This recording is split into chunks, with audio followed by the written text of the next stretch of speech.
the fruits of his labor. He's been working his tail off for 15 practices, and then, even before that, all through the summer. So it's good to be able to say, hey, all this drill work, all the things that I've been doing, it's paying off, and I can see the improvements, And we're going to look at this tape and then look back and say, hey, what can I learn from this?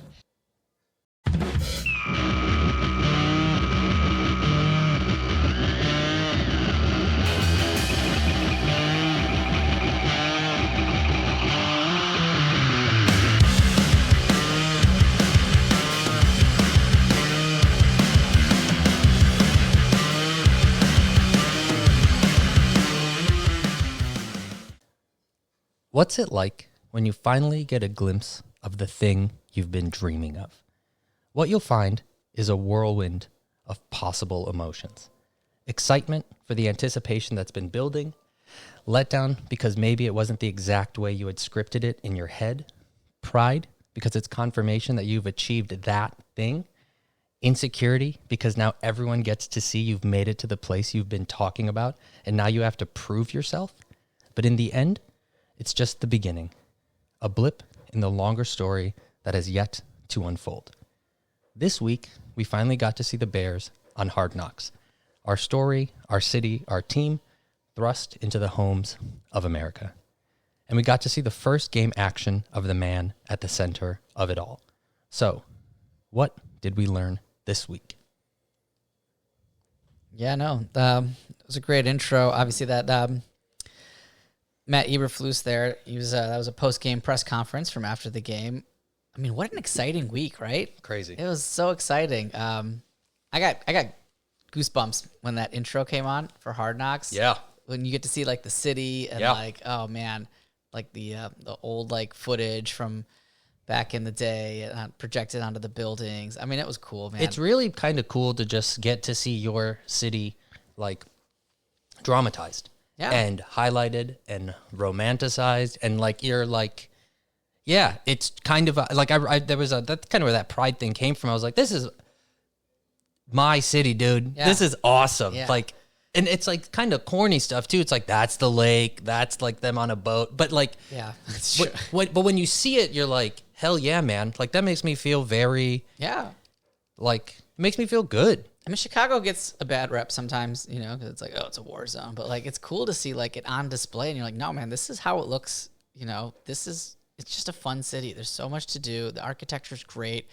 We have two different bodies of water. We got the lake there and a river runs through the city, literally, right? I mean, it's cool. It was cool to show it off. I definitely got goosebumps, like, that intro and, like, just going into it was pretty neat. Yeah, man. I mean, it's and it's weird to see it when it's like on a national thing. Yeah. Like there's a part like I was watching it lying in bed in the dark, like at nighttime. And it's like there's this like, it feels kind of magical, man. It sort of is, you're almost observing it from a different angle, even though you've seen these places and you've been there. And it's on a national stage, which adds to the extra magicalness of it all. Yeah, no, it was cool. The episode had a lot in it, I thought. It was, obviously not a lot has happened in terms of on the field just yet. So it was more like behind the scenes, Caleb getting drafted, right? Him coming into the building. They had that 90s Bulls intro for him, which was kind of cool. A little corny, I thought, but it was fun to see. There was some corny lines. I don't know if you caught the one from where they said, like, Chicago's used to taking the L, but they're going to be looking for W's. That's yeah, I knew that there was going to be some corny shit, but it's kind of like, it's almost like it's not for Chicago people, I think. Yeah. Kind of like it's your team. That's cool, but it's like, you're like, yeah, it's like made for everybody. It's like, I would never make that stupid ass joke, but I get it. Yeah, like you should, I guess. There's a couple groany moments, but I mean, overall, it was pretty neat. I'm excited to see the rest of it. Well, I just love Hard Knocks because of that, like, just that behind the scenes stuff, man. It's like, oh, this is my team. This is cool. This is the stuff that they do. I know. I don't know how people feel about Hard Knocks, and it shows an interesting side. Like, there's a part of me that's like, God, I hope if the Bears ever get into a fight on like during practice, they don't show it because I don't want people to know that my team fights each other. But Yeah, I mean, with these things, I don't think the Bears are going to put out anything that they don't want other teams to see, right? Like, even the first episode, a lot of it's fluff, right? Like no team's getting a competitive advantage or anything like that on these things. It's more just like, oh, look, Flus got a haircut. And like, hey, did you know that Owens is married to Simone Biles? You know, there's like... They did it. They talked about it in the middle. They talked about it in the beginning. They ended the episode on that. Yeah. They ended the episode on him watching. Watching the Olympics. It was basically like... It was like in Lake Forest by himself at nighttime. The episode should have been called Hard Knocks Simone Biles, dude, which is cool. You know, she should get her own Hard Knocks show, too. Hard Knocks show. No, it was cool. I mean, like, but you get those scenes like with Nick Saban, right? Like behind the scenes, like you wouldn't have exposure to otherwise, which was a pretty cool scene, I thought. Can you tell us about it? Because we were talking about it before. Like, that was my favorite scene. I love that episode, or love that scene. Yeah, I mean, it's just two old school guys, right, talking about football and how, you know, back when they used to coach, well, Saban just retired recently, but that old school mentality of you get a guy and you develop him and he's not expected to succeed right away. And that's why in part he does succeed, right? It's like there's expectations of this person's going to sit behind a veteran, you know, they're going to learn, they're going to figure it out. And then when it's their turn, then they're going to get to play. You know, the Packers still do it. You know, they're arguably the best quarterback drafting team in the league right now, right? But the expectations are a killer because these guys come in and they're expected to win the starting job and come in and, you know, fine, they can have a rocky first half of the season. But, man, you better be showing some positive trends, you know, going into your second year. And for sure by the third year, you're either in the top half quarterback, top 10 quarterback, or we're going to find your replacement, right? It's very cutthroat that way. So it's cool that they talked about that, like the progression and like the way that they shot it too. Like Saban would say something and then like it would cut to Eberflus doing it. So that's like really nice to see that they're like, like that, at least based on the way Hard Knocks showed it, the Bears early stage and Eberflus specifically with Caleb Williams are exhibiting like, how do you nurture this amazing talent to give them, you know, as much opportunity to grow and progress, coming from a coach who's like done it and he's like proven himself, you know. Saban's done all sorts of shit. Yeah, and I think Ryan Poles gets that too, right? Because he got, you know, all these pieces around him. It's not just like our team sucks, here comes our quarterback, you know, great. It's like, no, we're going to get all these pieces around him. We're going to try to make him feel as comfortable as possible. Like, we want this guy to be successful, but, you know, we also want to be realistic about the fact that he is a rookie and we don't want to, like, break him mentally, you know, before he's had a chance to get comfortable. So, no, it was cool. That was a cool sneak peek. I thought we got a lot of Eberflus also. We talked about the makeover earlier, but even just, like, his coaching style, right? We didn't know a ton about Flus. Probably learned. I didn't watch like the Bears I watched the Bears, but like a deep dive into Eberflus was all surface level shit. So it was like very insightful to like understand how he coaches and like I think I was telling you before we recorded, but like what I liked about learning about Mike McDaniels, the coach of the Dolphins, was how he interacted with the players. And so to get to watch our coach interact with the players and like, again, it's edited and all this other, you know, stuff, but like it was kind of cool to see how he speaks to his players and specifically the like, you know, how he speaks to Caleb Williams. And it's like, okay, that seems good. Yeah, no, I'm glad you brought that up because, you know, you got like the defensive coach, right? And you're like, oh, he's probably hanging out with the defense and like coming up with all these overall game plans. And Shane Waldron is really the coach of the offense, right? We didn't really see any Shane Waldron. Just one clip of him and Caleb talking about it. Yeah, it was like Flus coaching Caleb one-on-one after like seemed like every rep, right? Telling him about his mechanics, telling him what he saw, why did he do what he did. And then even Flus sitting in the quarterback meeting room I thought was pretty cool too. And then the one-on-one they had in the office, right? So like I feel like they have a closer relationship than I originally thought that they did. I thought it was really just, Caleb's working with Shane, you know, and Flus is kind of like handling his side of the ball. But like, no, it's that was kind of encouraging to see. That's, you know, this kind of goes to like all this, like what I thought just as a life thing, like what is the intention behind the thing that you're doing? What is the thought process? What is the plan? You can obviously only plan so much, but like, you know, at least early signs we're getting is like, we have a plan and an approach and like an emotional kind of consideration. and let's try and nurture those things. And a lot of this episode like confirmed that, which makes me just like continues to like, we're talking about like hopefulness, like this. I feel my hope meter has gone up since that episode of just like watching their interaction. Yeah, like the culture, right? The continuity, the camaraderie, chemistry, all that stuff, all those C words are coming together. Yeah. No, that was cool. I thought it was a good first episode. There were parts where I'm like, all right, let's move it along. But I think you're gonna get that, especially since there was like one Hall of Fame game where nobody played, and not a lot of drama yet. What we forgot to mention before we talk about the game is that your theory. Oh, that's right. Please, your theory. Well, one, remind us of your theory, and then this theory was confirmed by Grace Eberflus. That's true. A very valid source, right? No, we talked about the Texans and how it was very vanilla, how nobody really played, and Caleb. Other rookies that are coming in probably do get some snaps. Caleb didn't get any snaps. Neither did a lot of the starters. And then we kind of talked about, well, part of it could be because they're playing against Houston, who they also play in week 2, very early on in the season. And maybe Eberflus is just like, no, I don't want to show anything to these guys right now or later or whatever.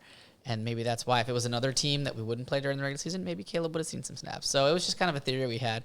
And Grace Eberflus said the same thing. It was kind of wild when she was up in the stands, cheering on the team.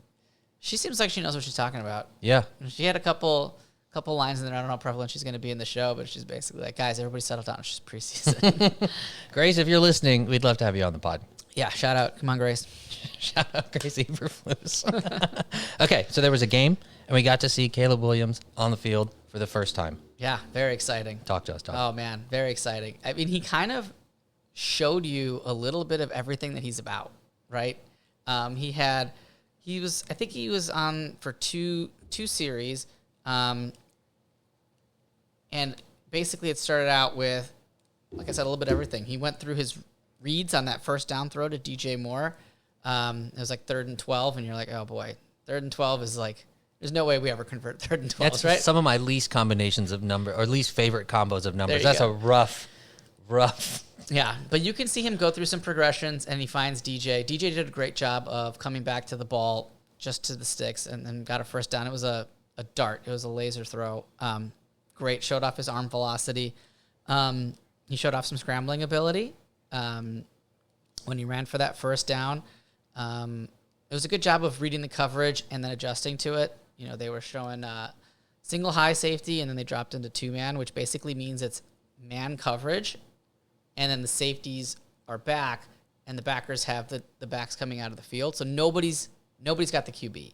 And so he basically recognized that, and he could have had Keenan down the middle of the field, but Keenan didn't get enough separation. And then after he didn't have that read, he just took off because he's like, nobody's accounting for me. Everybody's back is turned. And then did the little slip and slide that we saw on Hard Knocks. Yeah, I think I was watching the replay. I think one of the announcers also said that he learned that on Hard Knocks. Yep. So that was cool to see. And then obviously the crazy throw to Komet, which I'm sure everybody's seen highlights of. Yeah, just a great boot, gets deep after his play action, pump fakes to kind of freeze the backer there, and then just throws on the run. Perfect throw to Komet. And he had Webster, I think, underneath, but he's like, nah, I don't want that. I want the deeper throw, and just hurls it in there, which is awesome, man. Like, it's cool to see that. Yeah. And even the screen pass to Swift, it's like, all right, it's a screen pass, but like his pocket awareness there was crazy, right? Yeah. He's getting heat. He knows he's going to get heat. The guys are in his face, so he like flips at crazy arm angle around somebody, and then does a little sidestep. He didn't actually get hit on that play, even though he looked like he was going to get hit. Really? If you watch the replay, he like sidesteps it. He doesn't even fall down on that play. Oh. Well, that plays just watching watching the play. It's like it looks like there's nothing. The ball comes out of nowhere, and then it opens up, and then Swift is gone for like 40 yards or whatever he ended up doing. I didn't know he didn't get hit. He got touched, but like he didn't like get hit and to fall to the ground because he had like a little quick sidestep at the end and just kind of like got touched a little bit and then ended up stepping over the guy that like fell to his feet. So yeah, it's just his pocket awareness is pretty cool, and that's that's kind of cool because, we also got to see the ex-Bears quarterbacks over the weekend, right? Mitch and Fields. And Mitch specifically playing against us. Yeah, you got to see that during that game. And, like, he still has no pocket awareness. There was one near the end of the game. Well, there was like a weird broken play where I think they thought that they were going to call the play off, and then they didn't, and he just got tackled. Yeah. Which was just like made me so sad. Like I still like Mitch. It just hurts my feelings. It's sad. And then there was another one where he just sort of looked like he moved forward, backwards, left, right, didn't really go anywhere, and then got 7 years, and the dude still like sees people, and he's like and then just get tackled. And so you're like, oh man. Yeah. And like, that's normally the guy we're rooting for, right? We're like, oh man, if he can just fix this, he could be a good quarterback. And I heard something interesting on the radio this morning where it's like, with those quarterbacks, it's like, oh, if he develops, then the Bears will be good. But with Caleb, it's not if he develops, it's as he develops, they'll be really good. It's almost like, it's happening, and he's already starting at such a high base. Like, I mean, you look at the shit he did, and you're like, oh yeah, well, that makes sense. As he develops, as he sees more reps, he's just going to get better. Not an if, Oh, yeah, that's a good feeling, man. Yeah. Like, that's like, sometimes you got to upgrade, man, because things can be. I don't know if you saw any of Justin's game. No. Same thing. I watched a lot of it. It was the same thing, man. I felt like I was watching a Bears preseason game because he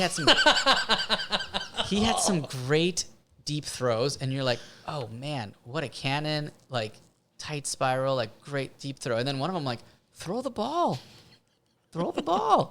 Nope, he just runs around in a circle and then gets tackled. Then he had 2 fumbles. Center quarterback exchange. It could be anybody's fault, but still, they're 2 fumbles, and he fumbles a lot. So yeah, it was like, oh, that was kind of a mixed bag, and you can hear yourself, if you're a Bears fan, being like, yeah, I mean, there's some good and some bad, but it's preseason, and you're like, no, we don't have to deal with that shit anymore. We don't have to say that. Well, what I think, as you were talking about, what I think would be such a cool ass commercial would be like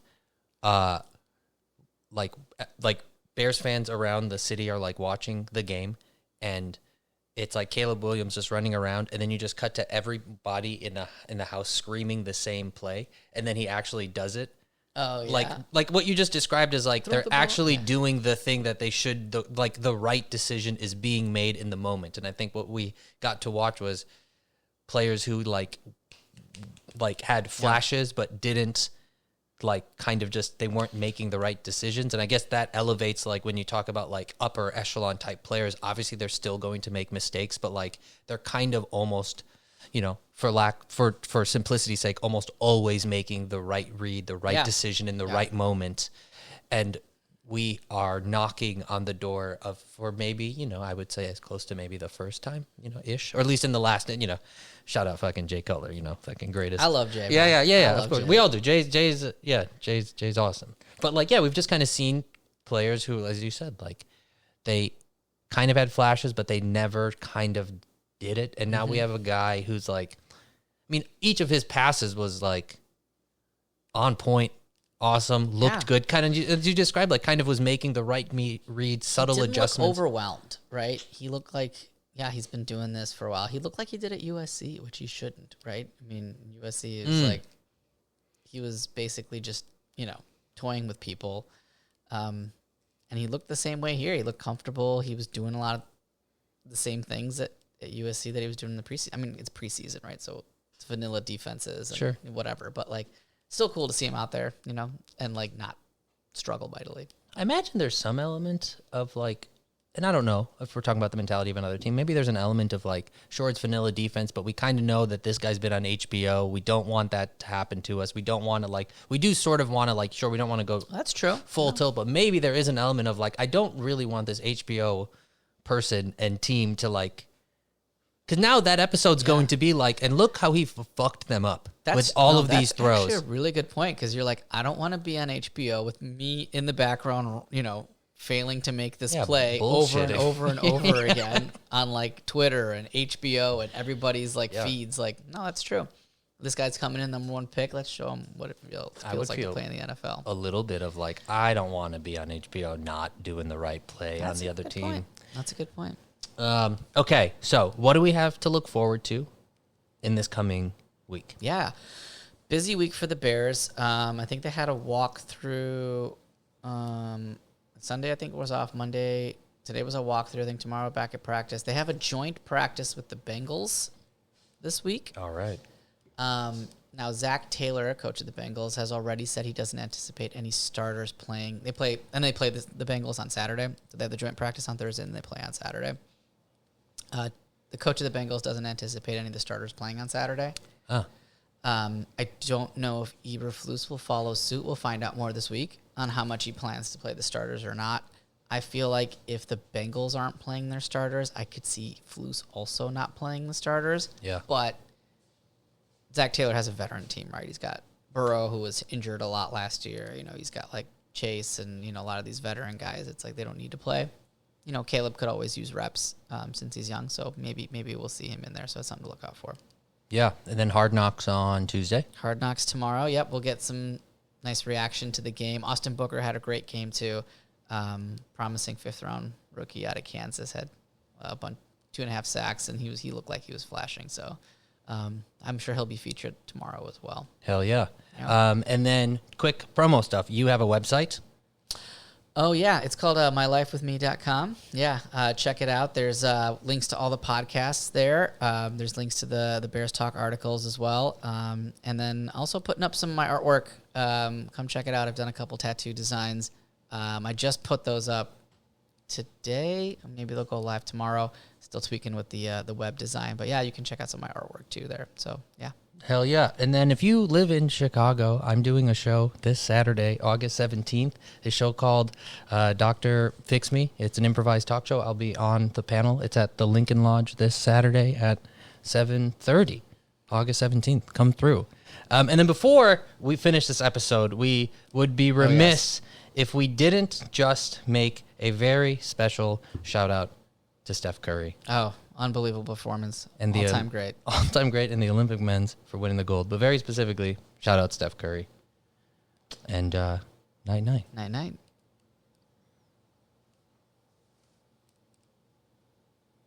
Threes after knocking down 9 in the semis against Serbia. He doesn't have to rush. It's money. 26 points for the 20-year-old. Does Curry have another banger with a dagger to finish it? Durant back to Curry, dancing on Batum, over the double team. Oh! It's a golden dagger! Night! Curry unconscious in the 4th. Davis with a rebound. Up ahead for Booker, exclamation point. He's a bad boy. Night. 8 threes for Curry. He has sent the French crowd into a frenzy they will never forget.